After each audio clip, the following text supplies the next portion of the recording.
کے دائرے میں رہ کے یہ بات کر سکتے ہیں. جو آپ بات کر رہی تھی نا کہ دیکھیے ہمارا آئین جو ہے وہ جو بہت سے بنیادی حقوق دیتا ہے, ہمارا آئین اس کے ساتھ ساتھ ایک اسلامی ریاست کا آئین ہے. وہ کہتا ہے کہ پاکستان کا کوئی قانون نہیں بنے گا جو قرآن و سنت کافی ہوگا.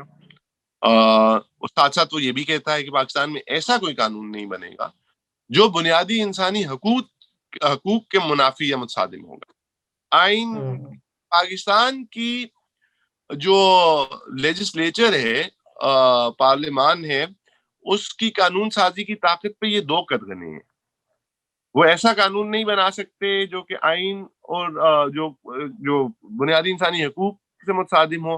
وہ ایسا کوئی قانون نہیں بنا سکتے جو کہ قرآن و سنت سے منافی ہو یا ان سے متصادم ہو.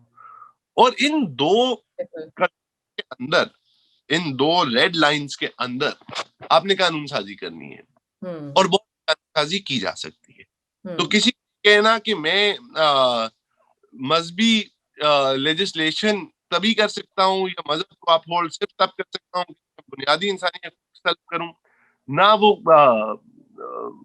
مذہب کے ساتھ انصاف ہے نہ وہ آئین کے ساتھ انصاف ہے. تو اس لیے میں نہیں سمجھتا کہ یہ جواز کے معاشرے میں بہت عدم برداشت ہے اس لیے ہمیں نصاب بھی ایسا بنانا چاہیے جو کہ مزید عدم برداشت کا پرچار کرے. تو یہ تو ایک ایسا وشیس سائیکل ہے کہ جب کہاں پہ ختم ہوگا. پھر لیگل کانسٹیٹیوشنل ایونیوز ہو سکتے ہیں پالیسی میکرز کے پاس کہ وہ اس سب کو انشور کریں.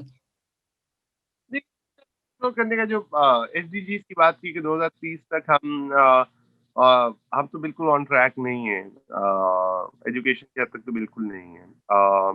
اور جیسے میں نے عرض کی کہ اس کی پہلی بات تو جو میں نے آپ کو جی ڈی پی کے ایلوکیشن کا وہ 2018-19 کا فگر ہے, لیکن آئی سسپیکٹ کہ جو latest figure which I can't remember with the top my head 2018 میں نومبر میں جب ہم نے رپورٹ کی تو 2018 میں 2.8% تھا جی ڈی پی کا جو کہ لگاتے تھے, جو پاکستان خرچ کرتا تھا تعلیم پر, جبکہ یونیسکو کہتا ہے 4 سے 6% آپ کریں.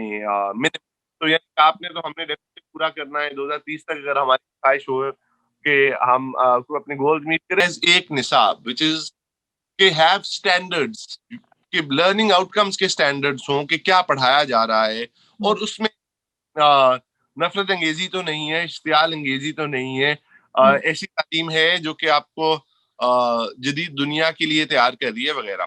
وہ ہم نے دیکھا. فگرز جو ہیں وہ اب ویل ڈاکومنٹڈ ہیں. 22 million 22.8 million children are to school, most of them girls. By the time that you cross grade 8, when looking at this, so the gender disparity becomes the gap widens and continues to widen as you go up. So there are more, and so it's also, this is not equally distributed either gender wise, and even that gender unequal distribution is exacerbated as you go up. And what can be done? دیکھیے اس میں تو پہلی بات تو یہ ہے جو کہ پاکستان میں اس کو آپ کو اپنی قومی مکالمے کا, قومی ایجنڈے کا حصہ بنانا پڑے گا. اور دوسری بات یہ آپ کو زیادہ وسائل اس پہ صرف کرنے پڑیں گے. تیسری بات یہ ہے کہ جو وسائل آپ صرف کر رہے ہیں اس پہ ان کا استعمال جو ہے آپ کو زیادہ ایفیشینٹ طریقے سے کرنا پڑے گا. تو یہ تو کوئی بہت بنیادی موٹی موٹی باتیں ہیں کہ جو آپ امیڈیٹلی کر سکتے ہیں, جس میں آپ یہ نہیں کہہ رہے کہ بھائی اس میں سے کوئی ریڈیکل آئیڈیا نہیں ہے. پھر آپ نے ظاہر ہے جو تعلیم کا نظام ہے اس کو کریکولم کو, خواہ وہ دینی مدارس کا ہو, خواہ وہ پرائیویٹ اسکولوں کا, پبلک اسکولس کا ہو, اس کو آپ ریگولیٹ کریں گے. اس میں جیسے میں نے کہا اس کو ریگولیٹ کرنا تو ذمہ داری ہے آپ کی, اور اس کو ریگولیٹ کر مطلب یہ ہے کہ آپ اس میں دیکھیں گے کہ نفرت انگیزی نہ ہو, اشتعال انگیزی نہ ہو, کیا پڑھایا جا رہا ہے. ایز اپوز ٹو ایک ریگولیٹر کا رول اور ایک کانٹینٹ رائٹر کا رول بہت فرق ہے. اور آپ وہ رول ایزیوم کیا جو کہ انیفیشینٹ ہے, جو کہ پاسبل نہیں ہے ایٹ بیسٹ. ایٹ ورسٹ اس کا نقصان ہوگا, بیکاز جو اب آپ سب لوگوں کو سب چیزیں پڑھانا چاہیں گے تو پھر آپ یہ کریں گے کہ آپ کسی کا زاویہ وہ کسی لسانی گروپ کا زاویہ ہو، وہ کسی مذہبی اکثریت کا زاویہ ہو، وہ کسی مذہب میں کسی مسلک کی اکثریت کا زاویہ ہو، آپ وہ پڑھائیں گے. کیونکہ اور وہ بہت خطرناک بات ہے، اس سے جو تعلیم کا حق ہے اس کو بھی نقصان پہنچے گا. اس سے آپ کے جو معاشرتی سطح پر جو تقسیم ہے، جو فیلنگ آف ایکسکلوژن ہے، وہ بڑھے گی. تو یہ کرنے کے لیے تو جیسے میں نے کہا کہ پہلی تو چیز یہ ہے کہ آپ اپنے قانون پہ عمل کریں. آپ آرٹیکل 25A پر عمل کریں. آپ نے قانون I mean, yeah, there is a legal answer to this. The legal answer to this is you have passed the law and now you're responsible to implement it. کہہ رہا ہوں کہ پاکستان میں اس پہ بہت زیادہ گفتگو نہیں ہے پیرنٹل چوائس پہ. اس کی بنیادی وجہ تو یہ ہے کہ جو تعلیم کا کرائسس ہے وہ اتنا ایکیوٹ ہے، اس کا اسکیل جو ہے وہ اتنا ایکسٹینسو ہے کہ یہ گفتگو سے پہلے یہ گفتگو پرزیوم کرتی ہے کہ infrastructure which is functioning and where these choices are made. Pakistan میں پیرنٹل چوائس ایک سطح پر تو ایڈریس ہوتی ہے، وہ جب آپ کہتے ہو فری اینڈ کمپلسری ایجوکیشن تو آپ یہ ضرور کہتے ہو parents will be compelled to send their children to school from the age of 5 to 16. The question is what kind of school and if they get a choice on what they will study, their children. And that becomes more complicated. And primarily, this needs to be a part of a larger conversation. جس میں میں نے کہا جس میں بہت سی باتیں، کس طرح کی تعلیم جو سکولز ہیں وہاں پہ آپ چاہے وہ مذہبی تعلیم ہو، وہ سیوکس، وہ آپ اور اس میں سیڈلی وہ چوائس نہیں ہے. اس کی وجہ یہ ہے کہ ہماری جو ڈسپیرٹی ہے between elite private schools and government schools وہ ایسی ہے کہ وہاں جہاں پہ بارگیننگ ہو سکتی ہے وہاں پہ تو ہو جاتی ہے، جہاں پہ دوسرے ہیں وہاں پہ ان کی کون سنے گا اگر ان کے بچے کو تعلیم دے. تو اٹس دیر از ایک اس پہ آئی تھنک ایجوکیشنل ایکسپرٹس آپ نے بات کی ہوگی. There is a book called Exit, Voice and Loyalty, written by an economist, Hirschman, جو کہ بہت اچھی on this idea ہے. But so the idea is کہ parental choice وغیرہ کی conversation بہت important ہے، لیکن ہم sadly اس سے پیچھے کھڑے. Thank you so much. Thank you so much for joining us.